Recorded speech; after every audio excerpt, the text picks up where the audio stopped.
एक बार फिर से स्वागत है आप लोगों का अब तो पढ़ो के यूट्यूब चैनल पर। आज के इस वीडियो में हम लोग देखने वाले हैं विश्व शांति का प्रयास और साथ ही साथ जो है तो कृषि और खेतिहर समाज, ये दो टॉपिक लेकर के आए हैं बहुत ही महत्वपूर्ण क्वेश्चंस के साथ।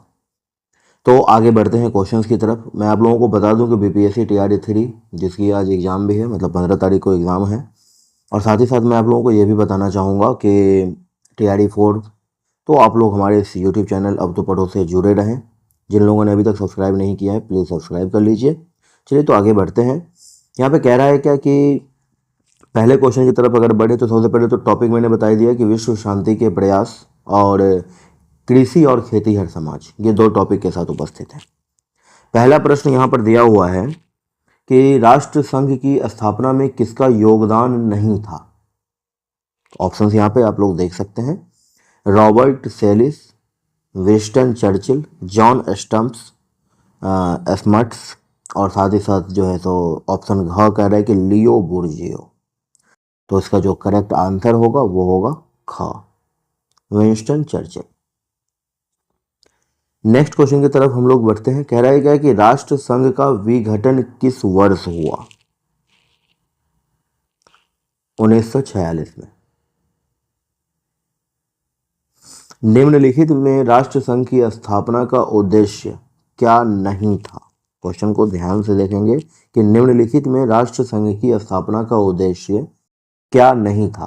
अंतर्राष्ट्रीय शांति सुरक्षा, अंतर्राष्ट्रीय शांति सुरक्षा को बनाए रखने का प्रयास, अंतर्राष्ट्रीय विवादों के शांतिपूर्ण समाधान का प्रयास करना, पेरिस शांति सम्मेलन की संधियों पर कार्यान्वित करना, या फिर परमाणु निरस्त्रीकरण की नीति को बढ़ावा देने का प्रयास करना। तो करेक्ट आंसर जो है वो है घ, परमाणु निरस्त्रीकरण के नीति को बढ़ावा देने का प्रयास करना। नेक्स्ट क्वेश्चन यहाँ पे कह रहा है कि राष्ट्र संघ की स्थापना के समय सदस्यों राष्ट्रों की संख्या कितनी थी। 42 इज द करेक्ट आंसर। राष्ट्र संघ की स्थापना के समय राष्ट्रों की संख्या जो थी वो कितनी थी, तो 42 थी। ठीक है।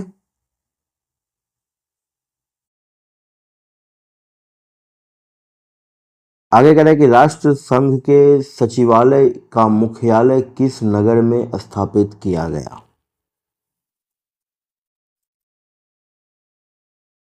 लंदन में, पेरिस में, जेनेवा में, या फिर बर्लिन में। तो इसका जो सही आंसर होगा वो होगा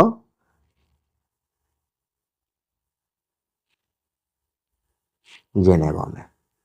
ठीक है।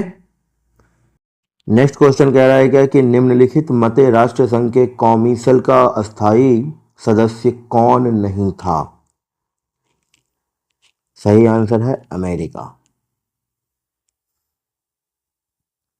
राष्ट्र संघ की राजनीतिक उपलब्धियां क्या थी।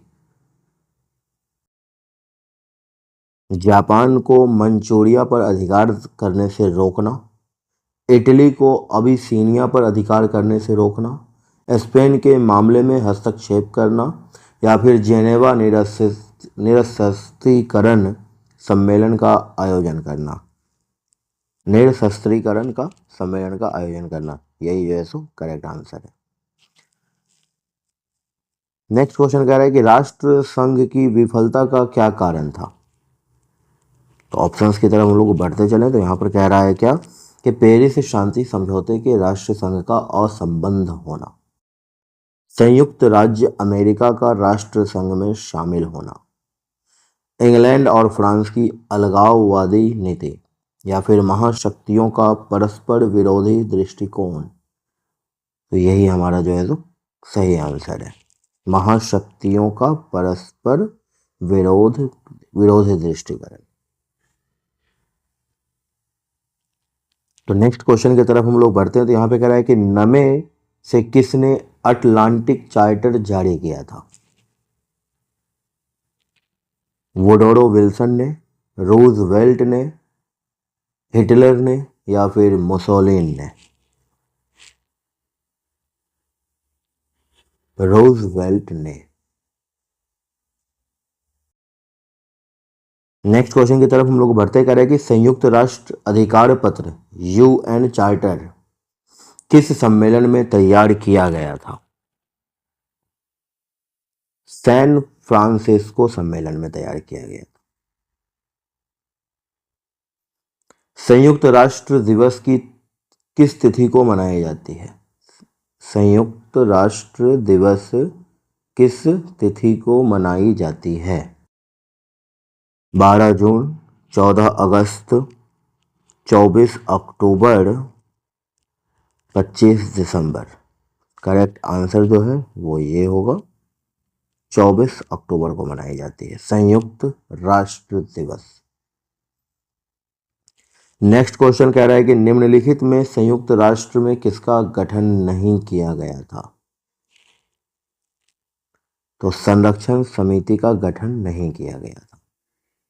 ठीक है, तो सही आंसर हमारा का है।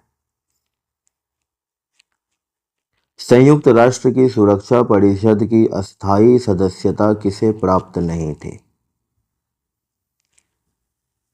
जापान को प्राप्त नहीं थी। ठीक है, संयुक्त राष्ट्र की सुरक्षा परिषद जो है वो जापान को प्राप्त नहीं थी। नेक्स्ट क्वेश्चन कह रहा है कि सुरक्षा परिषद में वीटो का अधिकार किसे प्राप्त है? सभी सदस्य राष्ट्रों को, सिर्फ अस्थायी सदस्य राष्ट्रों को, सिर्फ अमेरिका को, या फिर सिर्फ चीन को? सिर्फ अस्थायी सदस्य राष्ट्रों को। तो नेक्स्ट क्वेश्चन की तरफ हम लोग बढ़ते हैं। यहाँ पे कह रहा है कि मिस्र के राष्ट्रपति कर्नल नासिर ने सुएज नहर का राष्ट्रीयकरण किस वर्ष किया था? 1642 में, 1946 में, 1950 में, या फिर 1956 में? 1956 में किया गया था। मिस्र के राष्ट्रपति कर्नल नासिर ने जो नहर का जो है सुएज नहर का जो राष्ट्रीयकरण किया था वो किया था 1956 ईस्वी में। एग्रीकल्चर मूल रूप से किस भाषा का शब्द है? लैटिन, इंग्लिश, फ्रेंच, या फिर स्पेनिश? एग्रीकल्चर लैटिन भाषा का एक शब्द है। बहुत सारे बच्चों को लगता है कि वो इंग्लिश का है, लेकिन नहीं, इंग्लिश का नहीं है, वो लैटिन का शब्द है। मिट्टी के बने हल के प्रतिरूप किस हड़प्पाई सभ्यता स्थल में मिले थे? हड़प्पा, मोहनजोदड़ो, कालिमबगन, या फिर बनावली? तो this is the correct answer, Banawali. Harappa सभ्यता के किस स्थल से जलाशय का प्रमाण मिलता है? लोथल, धौलावीरा, रंगपुर, या फिर हड़प्पा? धौलावीरा। हड़प्पा सभ्यता के किस स्थल से जलाशय का प्रमाण मिलता है? तो वो है धौलावीरा। धौलावीरा एक ऐसा जगह है जहाँ पर हड़प्पा सभ्यता के वो क्या बोलते हैं जलाशय का जो है सो वहाँ पे प्रमाण मिला था। जलाशय मतलब एक कुंड मान लीजिए जिसमें कि पानी को संग्रहित करके रखा जाता था, जैसे आजकल हम लोग सिंटेक्स या फिर टैंक में रखते हैं, ठीक उसी प्रकार। नेक्स्ट कह रहा है कि कपास की खेती सर्वप्रथम किस सभ्यता में हुई थी? मिस्र की सभ्यता, सुमेर की सभ्यता, हड़प्पा की सभ्यता, या फिर हड़प्पा की सभ्यता, या फिर यूनान की सभ्यता? तो इसका जो करेक्ट आंसर है वो यही है, हड़प्पा की सभ्यता। हड़प्पा की सभ्यता में ही जो है सो सर्वप्रथम कपास की खेती जो है सो प्रारंभ की गई थी। ठीक है, नेक्स्ट क्वेश्चन की तरफ हम लोग अगर बढ़ते हैं तो कह रहे हैं कि निम्नलिखित में से सही कथन कौन सा है? झूम खेती अस्थाई होता है? बिल्कुल नहीं, ये सीजनल होता है। झूम खेती में उत्पादन बहुत अधिक होता है?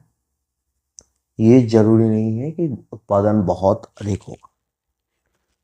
झूम खेती के लिए जंगल के एक निश्चित भूभाग में आग लगा दी जाती है। हाँ, तो इसका सही आंसर जो है ये यही हो कि झूम खेती जो होती है उसमें जंगल के एक निश्चित भूभाग जो होता है, एक जमीन का जो टुकड़ा होता है, वहां पे आग लगा दी जाती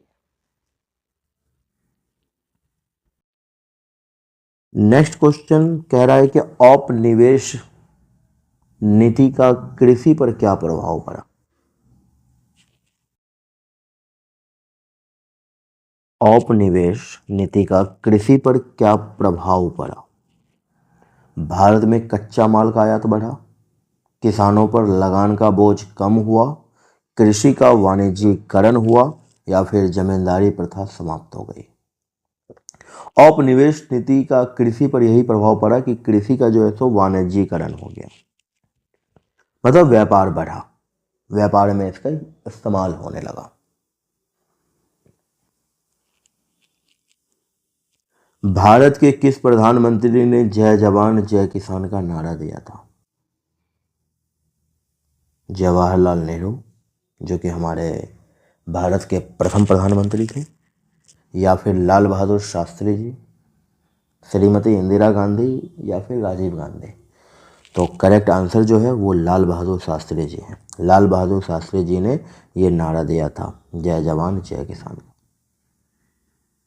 जिस प्रकार से जवान हमारे बॉर्डर पे हमारे देश की रक्षा करते हैं, ठीक उसी प्रकार किसान जो है सो खेती करके ज़मीन का सीना चीर करके जो है सो अन्न उपजाते हैं, जिसे खा करके हम या तो खुद सुरक्षित रह सकते हैं या औरों को भी सुरक्षा प्रदान कर सकते हैं। नेक्स्ट क्वेश्चन कह रहा है कि बिहार में कृषि के अविकसित होने का कारण क्या है। तो बिहार में जो कृषि के अविकसित होने का जो कारण है उसकी अगर हम लोग चर्चा करें तो ऑप्शंस यहाँ पे दिया है कि भूमि का उपजाऊ नहीं होना। मैं आपको बता दूं कि बिहार की जो भूमि है बहुत ही उपजाऊ है और क्लाइमेटिक कंडीशन भी यहाँ के बहुत अच्छे हैं, है ना। लेकिन कह रहेगा कि अविकसित होने का क्या कारण है। खेती के विशाल क्षेत्र का होना, खेती मजदूरों की कमी होना। खेती खेती हर मजदूरों की कमी हो ही नहीं सकती हमारे बिहार में, क्योंकि हम बिहारी ही जो है सो बाकी जगहों पर जा करके भी जो है सो मजदूरों की जो कमी है उसे पूरा करते हैं, है ना। ऑप्शंस घ जो है वो सही है कि नई तकनीकी का कृषि में व्यवहार नहीं होना। ठीक है। नेक्स्ट क्वेश्चन यहाँ पे ये कह रहा है कि बिहार में चाय की खेती किस क्षेत्र में आरंभ की गई थी। किशनगंज, पूर्णिया, राजगीर, या फिर मधुबनी। मैं बताना चाहूंगा कि किशनगंज में की गई थी। ठीक है।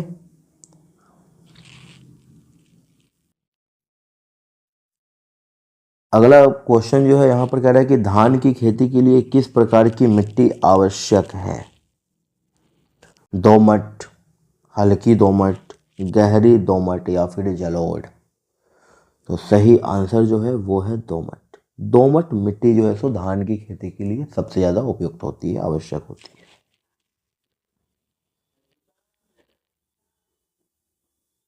नेक्स्ट क्वेश्चन यहाँ कह रहा है कि औपनिवेशिक काल में भारत के किस क्षेत्र को चीनी का कटोरा कहा जाता था। औपनिवेशिक काल में भारत के किस क्षेत्र को चीनी का कटोरा कहा जाता था। बिहार को, बंगाल को, महाराष्ट्र को, या फिर मध्य प्रदेश को। सही आंसर जो है वो है बिहार। यहाँ पे गन्ने की खेती बहुत ज़्यादा होती थी, जिस वजह से चीनी का कटोरा कहा जाता था औपनिवेशिक काल में। नेक्स्ट क्वेश्चन कर रहा है कि भारत का जावा किस पेटी को कहा जाता है। गोरखपुर देवरिया पेटी, गोरखपुर बलिया पेटी, गोरखपुर दरभंगा पेटी, या फिर गोरखपुर मुजफ्फरपुर पेटी। तो सही ऑप्शन जो है वो है गोरखपुर देवरिया पेटी। ये जो है सो भारत का जावा कहलाता है। नेक्स्ट क्वेश्चन है हमारे पास कि अमेरिका के किस क्षेत्र को विश्व की रोटी का टोकरी कहा जाता है। अमेरिका के किस क्षेत्र को विश्व की रोटी का टोकरी कहा जाता है। कोलंबिया उठाड़ का गेहूं क्षेत्र, कैलिफोर्निया घाटी का गेहूं क्षेत्र, प्रेयरी का गेहूं क्षेत्र या फिर जॉर्जिया का गेहूं क्षेत्र।